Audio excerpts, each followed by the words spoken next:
भट्टी साहब ये जो कह रहे हैं झूठ बेनकाब हो गया और ये सब कुछ, तो इसके ऊपर ज़रा अपना तज्जिया फरमा दें कि इम्प्रेशन क्या जाएगा अब जब जमानत हुई है तो क्या जो मरीम नवाज जिस तरफ पॉइंट आउट कर रही हैं वो दुरुस्त है? पहली बात तो ये है मैडम शेख के अगर वो जैसे फवाद चौधरी साहब ने कहा था ना कुछ क्राउड पुलर चाहिए तो वो आतिफ असलम, अली जफर, अबरारुल हक भी हैं, उनको भी शामिल कर लें।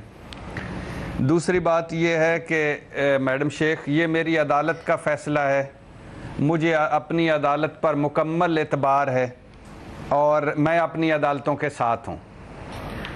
अब ये एक फ़ैसला आया है, इससे पहले मेरे सामने पड़े हुए हैं जस्टिस असजद घुराल साहब का फ़ैसले के चंद पॉइंट्स, 2-4 पॉइंट्स पड़े हुए हैं सामने। वो इख्तलाफी ये पॉइंट्स वो हैं जिनकी बुनियाद पर उन्होंने शहबाज शरीफ साहब की ज़मानत की मुस्तरद की थी, जिसकी बुनियाद पर उनका ख्याल था कि इनकी ज़मानत नहीं होनी चाहिए। 14 सफ़ात 12 पैराज पर मुश्तमिल फ़ैसला है। शहबाज शरीफ मनी लॉन्ड्रिंग टीटीज़ पर नैब को मुतमईन नहीं कर सके। इंक्वायरी के मुताबिक शहबाज एंड फैमिली की दौलत में 412 गुना इजाफा हुआ।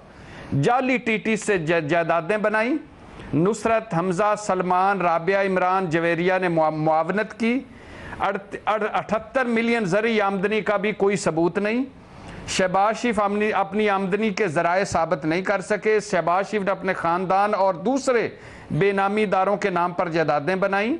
शहबाज शरीफ पहली बार रुकने असम्बली बने तो अहल खाना समेत 2 मिलियन असासे थे। 1997 में 14 मिलियन के असासे ज़ाहिर किए। 2008 से 2018 तक शहबाज शरीफ उनकी फैमिली के असासों की मालियत 7328 मिलियन हो गई। ये सब शहबाज शरीफ के बेनामीदार। अच्छा, नुसरत शहबाज ने 7 मिलियन रुपए शहबाज शरीफ के अकाउंट में गिफ्ट किए बगैर ज़राए आमदन। नुसरत शहबाज के असासे 299 मिलियन हो गए। मॉडल टाउन 10 कनाल का घर इसी रकम से खरीदा गया।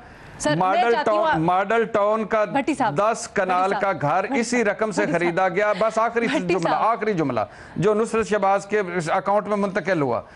शहबाज शरीफ ने मॉडल टाउन घर को कैंप ऑफिस डिक्लेयर करके अवामी टैक्सों का 50 मिलियन खर्च किया और शहबाज शरीफ ने 1994 से 1996 तक कुल इनकम टैक्स 477 रुपए दिए।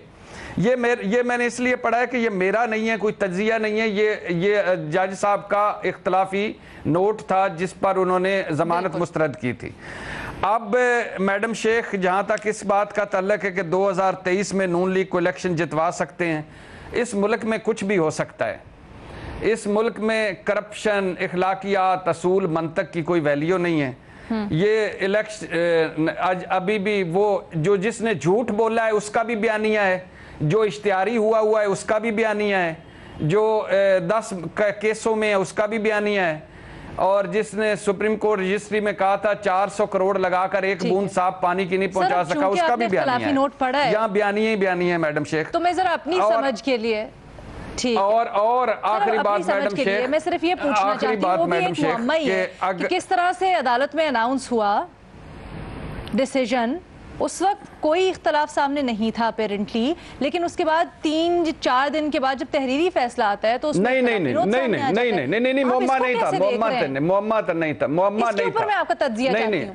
नहीं मुअम्मा नहीं था, बिल्कुल मुअम्मा नहीं था, बिल्कुल मुअम्मा नहीं था मैडम शेख। इसको मुअम्मा, साजिश या कोई चक्कर ना बनाए। 2 जज साहबान थे, उन्होंने कहा एक जज साहब बाद में जो बयान आया उन्होंने कहा मैंने शुरू से इख्तलाफ किया था, मैं शुरू से ही जमानत नहीं देना चाहता था, मुझसे पूछा नहीं गया था, जब पूछा गया तो मैंने बता दिया, कोई मुअम्मा नहीं था, कोई कुछ नहीं था। और ये ऐसा होता कभी नहीं है, लेकिन ये 2 जजेस थे, दोनों की राय थी। और फिर जो उन्होंने रीजन लिखी, जिन्होंने जमानत दी, उन्होंने क्या रीजन लिखी कि 70 साल के हैं, कैंसर के सर्वाइवर हैं, किसी गवाह ने उनका नाम नहीं लिया कि उन पर करप्शन के इल्जामात हैं। ये मेन 3 रीजन थी। और जो इन्होंने लिखा वो आपके सामने। अच्छा जी अच्छा, एक मिनट मैं चाहती हूँ, अब क्योंकि हमें उस वक्त नहीं मिला था इस चीज को भी डिस्कस करने का, तो एक जरा छोटा सा राउंड इसके ऊपर भी कर लेते हैं। मज़ीद साहब आप बोलिएगा, फिर मैं शहजाद से भी रहनुमाई लेना चाहती हूँ, उन्होंने पूरा प्रोग्राम किया था इसके ऊपर, कानूनी माहिरीन की राय भी वो जानते हैं। जी मज़ीद साहब। देखिए कंफ्यूजन क्यों हुआ, मोहम्मद था जो भट्टी साहब कह रहे हैं ना कि नहीं था, 3 दिन लगे इख्तलाफी नोट आने में।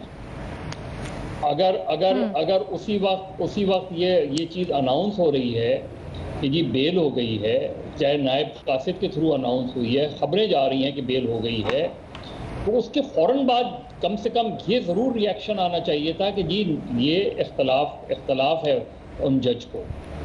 3 سے 4 دن بعد اختلافی نوٹ کا سامنے آنا اور 3-4 دن خاموشی رہنا، یہ بذات خود بہت سے سوالات جنم لیتے ہیں. انپریسیڈنٹڈ ہے یہ. اور پھر آج نہیں مظہر صاحب مختصر فیصلہ لکھا جا چکا تھا. مختصر فیصلہ لکھا جا چکا تھا. یہ بعد میں کوئی جنم نہیں دیتا سوالات. نہیں بالکل دیتا ہے. جنم دیتا ہے سوال. جب اناؤنس جہاں سوال کرنے ہوتے ہیں میڈم شیخ، وہاں آپ سوال نہیں کرتے، باقی جگہ پہ جنم دیتا ہے. تو اس کے 3 دن لگے، اس کے بعد بھٹی صاحب سن لیں نا، مظہر صاحب کی سن لیں.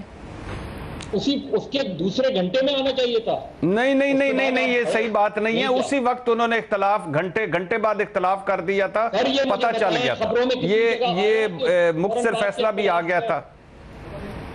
اس کے فوراً ہاں اسی وقت یعنی اسی وقت پتہ چلا. ورنہ 3 دن لگتے تو شہباز شریف صاحب ریلیز ہو چکے ہوتے، ضمانت ہو چکی ہوتی اگر 3 دن لگتے تو. یہی بات کہہ رہا ہوں. ٹھیک ہے. اسی وقت فوری طور پہ یہ کلیریفیکیشن آنی چاہیے تھی کہ یہ نہیں ہے ایک جج صاحب کا آنا چاہیے تھا کہ میرا اختلاف ہے اس پہ. یہ تھوڑا ابہام ہے کیونکہ اس دن سارا دن یہی رپورٹ ہوتا رہا کہ ضمانت مل گئی ہے، رہائی ہو جائے گی، قانونی کاروائی ہونے میں 2 سے 3 گے، لیکن اس کے بعد جب آرڈر آیا تو بالکل مختلف. اس ابہام کو بھی ہم کلیئر کریں گے.